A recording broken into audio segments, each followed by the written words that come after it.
Hello guys, today's going to be a very special video. Today I am going to the refugee camps of Bangladesh where the Myanmar refugees are coming in. So we're going to jump in an auto rickshaw or a CNG and we're going to take a ride out to the refugee camps and hopefully be able to get an interview with one of the refugees, but we'll see what happens. I'm just going to basically tell you very briefly what is going on with the refugees, and I know I'm going to get a lot of comments saying that I'm wrong or this or that, but I'm covering it very briefly. So you need to do your own research, and this video is not about the situation, it's just about showing the people in the current environment. So basically in Myanmar, the military are trying to drive out Muslims. Myanmar is mostly a Buddhist country, but they're trying to drive out the Muslims, and there's been some terrible things going on, massacres, they're slaughtering a lot of the Muslims, and so all the Muslims have come to Bangladesh to find refuge because Bangladesh is a Muslim country. That's all I'm going to say. It's very brief. Please do your own research, and we're going to go now. This is going to be different to any other video I've done. Let's go and see what it's like. Hello.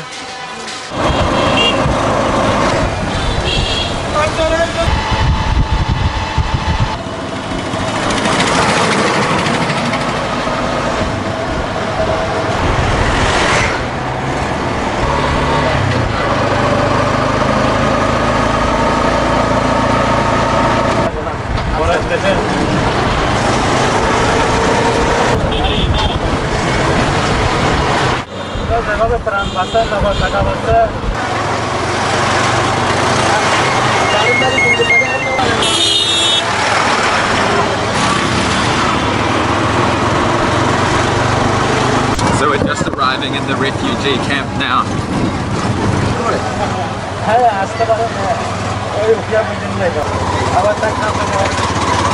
Hello!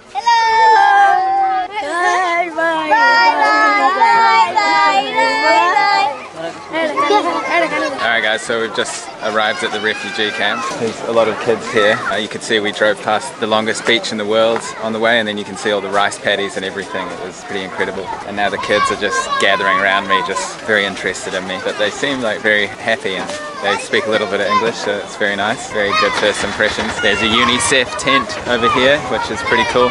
We're just going to try and organise everything with the rickshaw driver, and then we're going to head hopefully into the camp itself.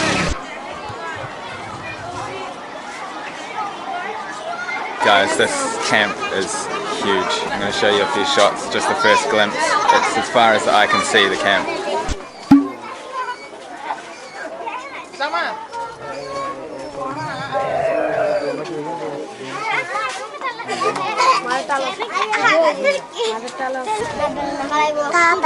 Hello! Hello!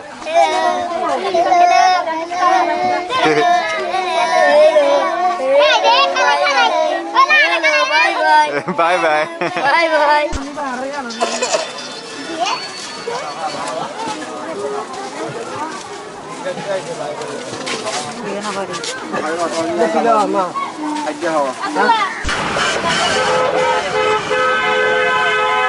It's a lot more developed than I expected. Lots of infrastructure in place. You know, there's little food stalls and things, and there's lots of charity work.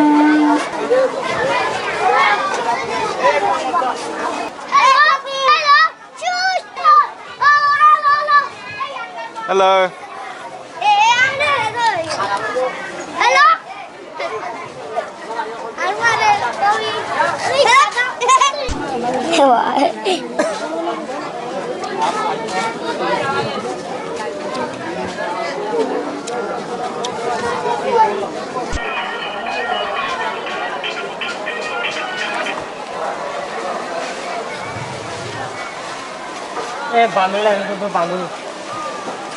As you can see, it's very real here. Quite emotional seeing the kids like that, you know. Like, what did they do to deserve that?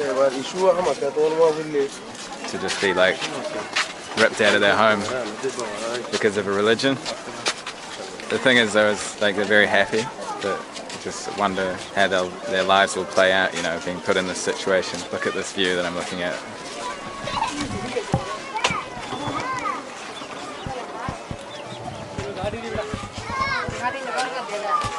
So I just bumped into a man who works for the World Food Programme, and he spoke a bit of English. I didn't record it because it was just kind of happened. He approached me and asked me if I was a journalist, and I said not really. He didn't mind, he was just interested. Then he explained to me that he's been working here for 3 months distributing food to the refugees. Incredible. It just seemed like kind of everyday life for him, and I guess that's what this is everyday life. So it's so amazing, like, to come here and just see everybody just living, getting on with their lives, doing everything as usual, you know. It's not like anything desperate. Like, one may think a refugee camp may be a very desperate place, and I'm sure some of them are. But this one in particular, where I am right now, it seems like it's very established. People have been living here for a long time, and it's just life, you know. This is everyday life.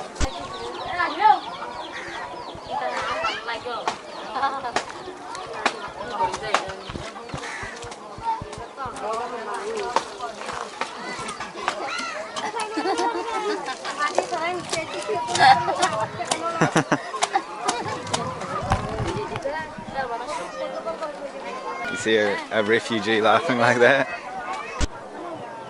What's in your hand? Sugar.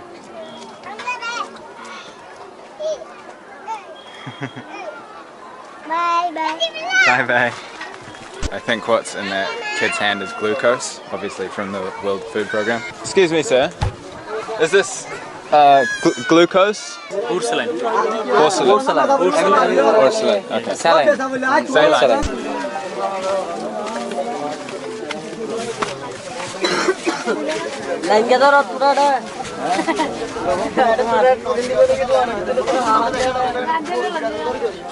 We've just come across a little school, Avro Child Learning Centre.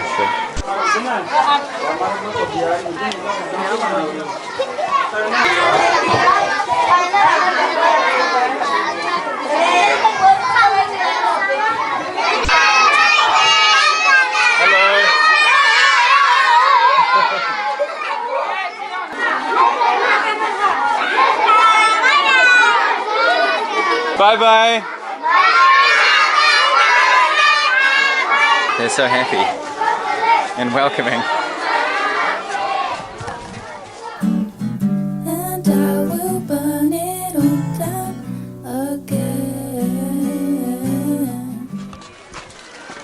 You really cannot understand the magnitude of this place. It's ginormous. Everybody's so happy that I've said that before, but it's just something that's really resonating with me, you know.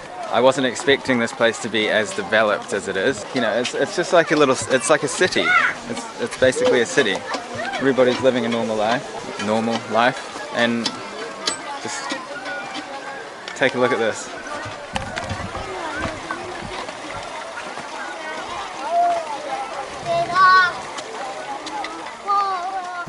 You don't make sense.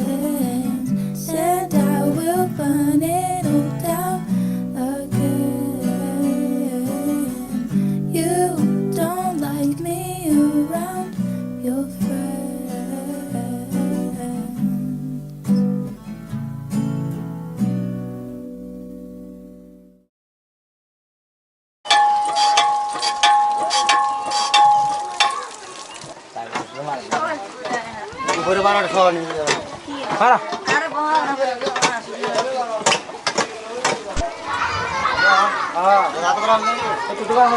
Okay guys, so I'm just going to climb up this thing and get a good aerial view.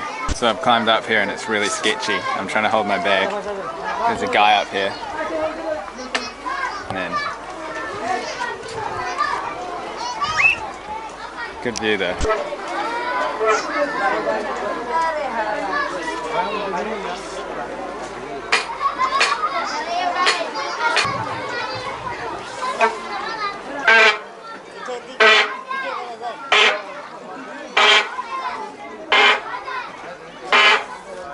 This place is enormous. I'm gonna head down now. It's pretty dodgy.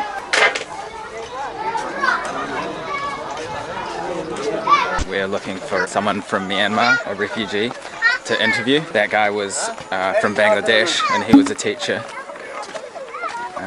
He said if we go over on this side, then we might find someone from Myanmar that speaks English. The people on this side are more the new refugees, so this is kind of like the new area of the refugee camp. We will go over to this side and see if we can find someone to interview because I think that would be fascinating. So we filmed an interview just then with a man. I'm going to upload that as a separate video, but the interview was no words. I'll show you a few clips of it now so you can get kind of an idea. Okay guys, so I'm just going to interview Saloon. And they bound their home by gunpowder, and then they bound their... So they come into the village and they rape the women and they kill the men, and then they throw the young children in the air, and then I really appreciate it, and very good luck for you and your family. So as you can see, it's absolutely beyond words. That'll be the next video. Right in front of me, I can see the line for the food. Everybody's lining up to get their rations of the food, so have a look at this.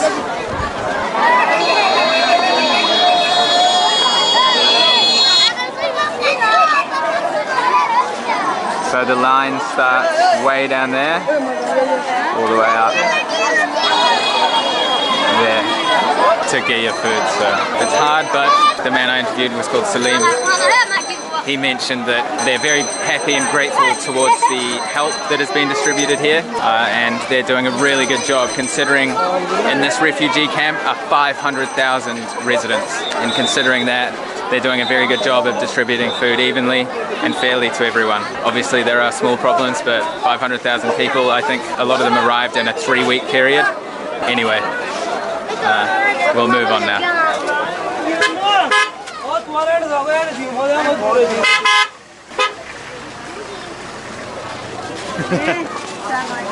Okay guys, so I just bumped into a friend here. Is it Annie?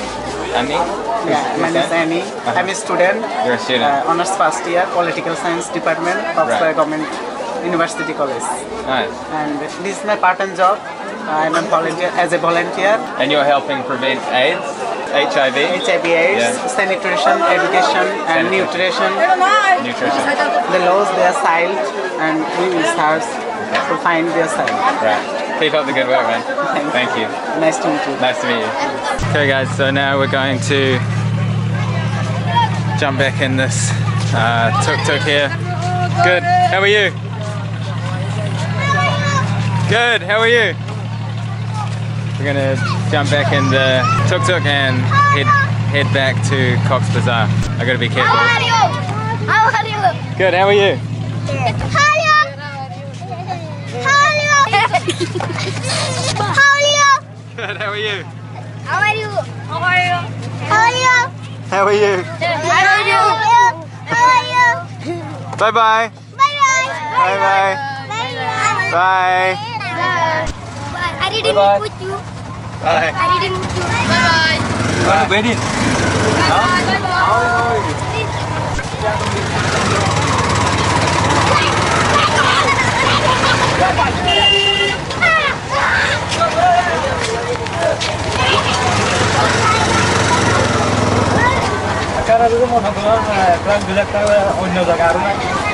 Alright guys, we were just on the way back, but we've come to a point where all the brand new refugees are arriving from Myanmar. All the refugees here have basically just arrived, maybe in the last few days.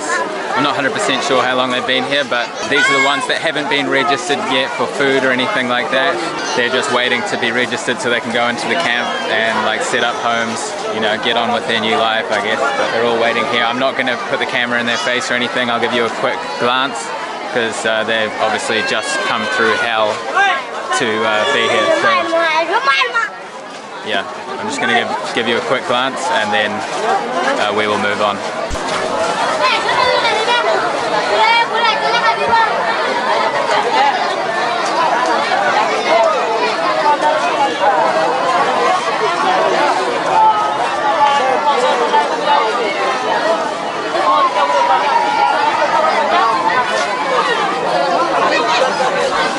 So we just just found out from a local man that these people have been sitting here for a week waiting to get registered, and until you're registered you do not get any food. So the other Rohingya people, and that's what these refugees are called, Rohingya people, the Rohingya refugees that are established have been bringing their rations and helping out these other people as well as some local Bangladeshi people.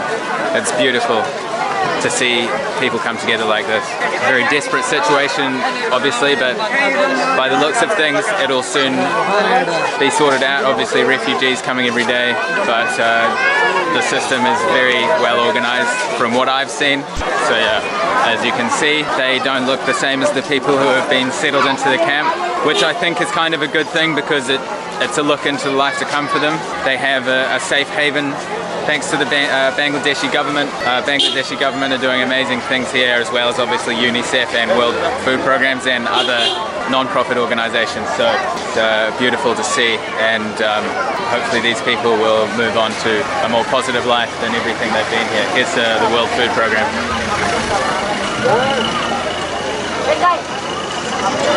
I'm not in affiliation with UNICEF or the World Food Program, but I'm going to leave links below this video so you can sign up if you want to, and you can donate because I've seen them, they're here, I've seen it in person, they're helping out big time, everybody's grateful. So if you want to help out these people, links below for UNICEF and World Food Program. So if you have something to give, then I can see that it's going to good use. I'm going to jump in the tuk-tuk now and head back to the city. Bye!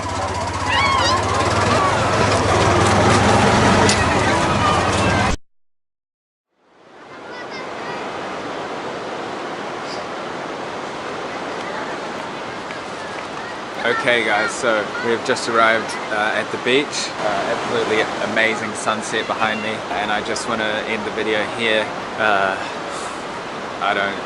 Incredible day. Lots of happy moments and obviously lots of sad moments. Seeing the kids happiness and seeing the adults' happiness was really a lesson. There's no better lesson than that, to be grateful for what you have and how privileged I am for my background and my country's situation. Very fortunate to come from where we come from. You know, you see this stuff on the news and you don't think another thing of it really. You know it's terrible, but you don't take that next level in terms of emotions and it actually impacting you that much.